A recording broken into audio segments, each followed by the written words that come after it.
अस्सलाम वालेकुम प्यारा शागिर्द, उम्मीद त ख़ुशि हूंदा।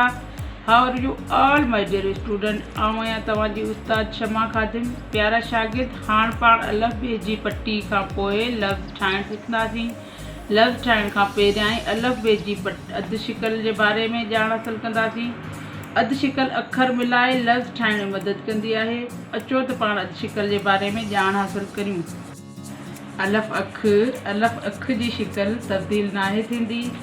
बे बदक, बे बुक, बे भित, ते तारो, थे थेलो, टे टोपी, ठे ठूठ, से समर, पे पग, इन्हनि सभिनीनि जी शिकल बि चेंज थींदी आहे। इन्हनि जी अधु शिकल हूंदी आहे।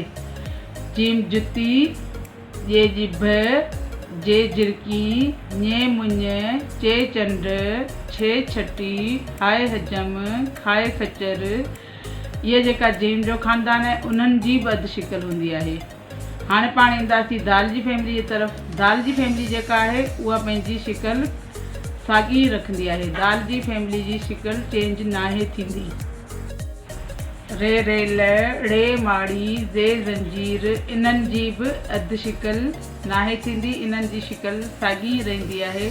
सीन सीटी, शीन शींहं, स्वाद सूफ़, ज़्वाद ज़ईफ़, तोए तोतो, ज़ोए ज़ालिम, ऐन ऐनक, गैन गालीचो, फे फानूस, फे फीथो, काफ कलम, काफ कुत्तो, खे खट, गाफ गुल, गे गऊं, घे घोड़ो, ङे सिंह, इन्हनि जूं बि अधु शिकलूं हूंदियूं आहिनि।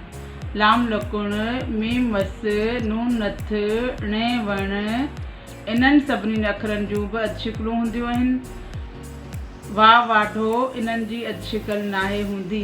हे हाथी, हमज़ा ख़ाली, ये यको, इन्हनि जूं बि अधु शिकलूं हूंदियूं आहिनि।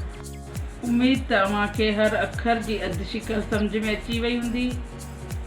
उम्मीद त अव्हांखे लफ़्ज़ सिखण जे लाइ अधु शिकल खे सम्झणु पढ़णु कारआमद साबित थींदो। जीअं त आउं तव्हांखे सिंधी पढ़ाइण ऐं लिखाइण जी कोशिशि करे रही आहियां। उम्मीद त अव्हां वधि खां वधि शेयर, लाइक ऐं सब्सक्राइब कंदा। Thanks for watching. अल्लाह हाफ़िज़।